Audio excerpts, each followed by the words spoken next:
যে নারী পুরুষের বেশে চলে ওই নারীর উপর আল্লাহ অভিশাপ দিয়েছে। তার মানে যে নারী প্রধানমন্ত্রী হয় ওর উপর আল্লাহ অভিশাপ দিয়েছে। বুখারী ৫,০২৫ নম্বর হাদিস। যে নারী মন্ত্রী হয় ওর উপর আল্লাহ অভিশাপ দিয়েছে। যে নারী সংসদ সদস্য হয় ওর উপর আল্লাহ অভিশাপ দিয়েছে। যে নারী চেয়ারম্যান হয় ওর উপর আল্লাহ অভিশাপ দিয়েছে। যে নারী হাই স্কুলের প্রধান শিক্ষক হয় ওর উপর আল্লাহ অভিশাপ দিয়েছে।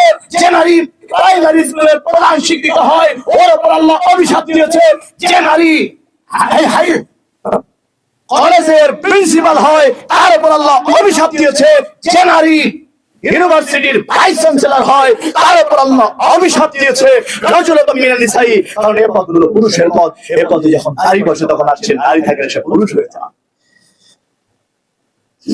বাড়ির কর্তৃত্ব নেতৃত্ব যখন নারীর হাতে থাকে, পুরুষ যদি সিদ্ধান্ত নেয় যে আমি অমুকের সাথে আমার মেয়ের বিয়ের জন্য ঠিক করলাম, বাড়ি এসে বললো জানো আমাদের সকিনারে আমাদের আব্দুল কুদ্দুসের সাথে বিয়ে ঠিক করলাম। কি এই খ্যাত এর সাথে আমার মেয়ের বিয়ে? প্রয়োজনে মেয়ে কেটে কুটে সমুদ্রে ভাসিয়ে দিব, প্রয়োজনে মেয়ে বিষ খেয়ে মেরে ফেলবো, আমিও মরবো, কিন্তু কুদ্দুসের সাথে মেয়ে বিয়ে হবে না। বলে না তো কুদ্দুস আর বলে না কুদ্দুস। এটা আছেন স্বামীর সিদ্ধান্ত চলবে না, স্ত্রীর সিদ্ধান্ত। এটার সাক্ষী আমি নিজে। মিনিমাম 7 থেকে 10টা পরিবারের সাক্ষী স্ত্রীর কারণে বিয়ে ভেঙে গেছে। স্ত্রী এবং তার বাবার বাড়ি সিদ্ধান্ত নিয়েছে, হাজব্যান্ডের সিদ্ধান্ত এবার উজ্জ করতে হয়েছে।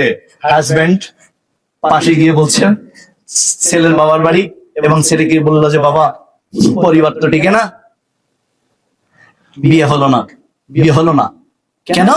ছেলেটার মুখে দাড়ি ছিল, মেয়ের মা পছন্দ করে না, এই জন্য বিয়ে হবে না। খ্যাত নাকি মুখে দাড়ি নাকি খ্যাত?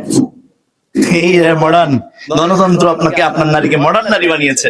যে মুহাম্মদ সাল্লাল্লাহু আলাইহি ওয়াসাল্লামের দাড়িকে ওরা খ্যাত বানিয়েছে। সুবহানাল্লাহ। নাকি এই গণতন্ত্র মানেন আপনি? এই নেতা এই মূর্খতন্ত্র পর্যায়ক্রমে মুসলমানদেরকে কোথায় নামিয়েছে এরা? অধিকারের নামে, স্বাধীনতার নামে। দেখেন আল্লাহ রাসূল বলেছেন রাজুলাতুম মিনান নিসাই, পুরুষ মার্কা মেয়েরা জান্নাতে যাবে না। যাবে না মানে যাবে না, যাবে না তো যাবে না। মুহাম্মদ সাল্লাল্লাহু আলাইহি ওয়াসাল্লাম বলেছেন যাবে না মানে মুহাম্মদ সাল্লাল্লাহু আলাইহি ওয়াসাল্লাম বলেছেন মানে আল্লাহ বলেছেন। সন্দেহ আছে? সহিহ হাদিস মানে কোনো সন্দেহ নেই, আল্লাহ বলেছেন। কারণ মা ইয়ানতিকু আনিল হাওয়া ইন হুয়া ইল্লা ওয়াহয়ুন ইউহা, রাসূল নিজে থেকে কিছুই বলেন